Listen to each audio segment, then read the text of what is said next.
Hello friends, स्वागत है आपका हमारे YouTube channel Allen geography UGC NET JRF में। फ्रेंड्स, हम लोग पढ़ रहे हैं bottom ocean relief. Bottom ocean relief में ऑलरेडी हमने कवर कर लिया है अटलांटिक ओशन का और पैसिफिक ओशन का। आज हम बात करने वाले हैं इंडियन ओशन की, जो कि हमारा प्यारा भारत है। और इंडियन ओशन एक ऐसा ओशन है कि पूरे विश्व में जिसका नाम किसी देश के ऊपर रखा गया है। ठीक है, तो ये बात भी आपको क्या है जाननी है। तो बिना किसी देरी के आइए हम लोग स्टार्ट करते हैं।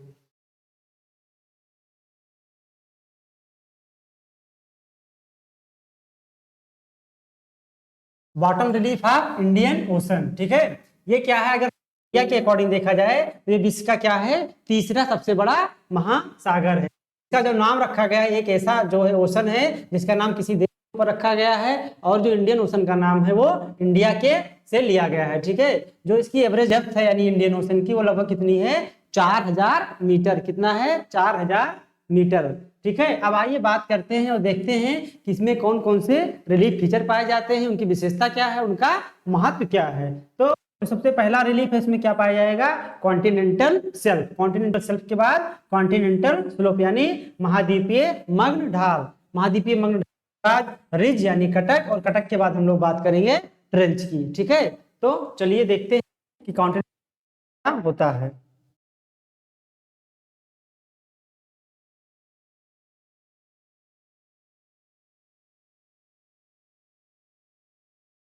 आइए देखते हैं कॉन्टिनेंटल शेल्फ की। तो महाद्वीपीय मग्न तट क्या होता है? महाद्वीपीय मग्न तट महाद्वीपों की किनारों वाला भाग होता है। ठीक है, जिसका ढाल कितना होता है? लगभग 1 से 3 डिग्री, और गहराई कितनी होती है? लगभग 200 मीटर। ठीक है, ये कंडीशन आपको बताई गई है। जहां पर भी महाद्वीपीय किनारों पे पाया जाएगा तो उसे क्या बोला जाएगा? उसे बोला जाएगा महाद्वीपीय मग्न तट। यदि आपको बात किया जाए जो है इंडियन ओशन की, तो इंडियन ओशन के किनारे किनारे मग्न तट काफी क्या पाए जाते हैं? चौड़े पाए जाते हैं। क्या पाए जाते हैं? चौड़े पाए जाते हैं, क्योंकि यहाँ पर क्या है, कोई पर्वत किनारों पर नहीं है। लेकिन जब इंडोनेशिया की बात करते हैं तो यहाँ पहुंचते पहुंचते जो महाद्वीपीय मग्न तट होते हैं क्या हो जाते हैं? थोड़े सकड़े हो जाते हैं। ठीक है, यानी अगर महाद्वीप की बात किया जाए तो इंडियन ओशन में महाद्वीपीय मग्न तट काफी क्या पाए जाते हैं? चौड़े पाए जाते हैं। ठीक है, इसके किनारों पे चौड़े पाए जाते हैं, और यहाँ पर भी क्या पाए जाते हैं? चौड़े पाए जाते हैं। लेकिन जो आपका अंटार्कटिका वाला क्षेत्र है, यहाँ पर थोड़ा सा क्या पाए जाते हैं? सकरे पाए जाते हैं। और जो आपका इंडोनेशिया वाला पोर्शन है, यहाँ पर भी महाद्वीपीय मग्न तट सकरे पाए जाते हैं। अगर यहीं पर हम बात कर लेते हैं इंडिया में कि इंडिया में महाद्वीपीय मग्न तट का क्या पोजीशन है, क्या हाल है, तो जो इसका ईस्टर्न पोर्शन है, यहाँ पर महाद्वीपीय मग्न तट थोड़ा सा क्या है? कम चौड़ा है। लेकिन जो इसका वेस्टर्न पोर्शन है, यहाँ पर महाद्वीपीय मग्न तट काफी क्या है? चौड़े पाए जाते हैं। कभी कभी हमें क्या हो जाता है, कभी कभी हमें डाउट हो जाता है, भ्रांतियां उत्पन्न हो जाती हैं कि वेस्टर्न साइड में जो इंडिया के वेस्टर्न घाट है यानी पश्चिमी पर्वतमाला पाया जाता है, और हम लोग पढ़ते हैं कि पर्वतमाला के किनारे का जो होता है, जो एरिया होता है, वहां पर महाद्वीपीय मग्न तट कम चौड़े होते हैं। लेकिन यहाँ ऐसा बिल्कुल नहीं है, क्योंकि ये जो पश्चिमी घाट है ये कोई पर्वत नहीं है, बल्कि पठारों का क्या है? एक कगार है। यदि आपको ये अरब सागर में खड़ा कर दिया जाए और ये एरिया देखने को कहा जाए, तो ये एक एरिया आपको दीवार की भांति दिखाई देगा। किसकी भांति? दीवार की भांति दिखाई देगा।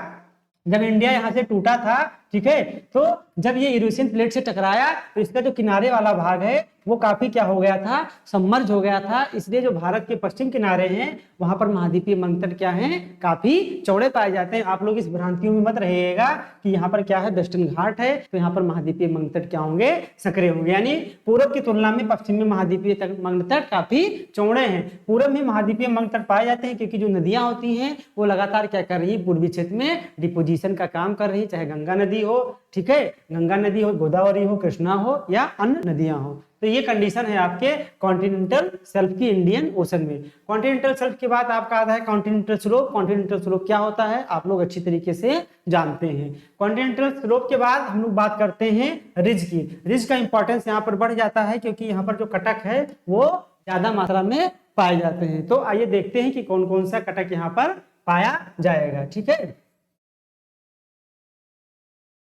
ये कुछ कटक की स्थिति ऐसे है इंडियन ओशन में, इस तरीके का कटक बना हुआ है।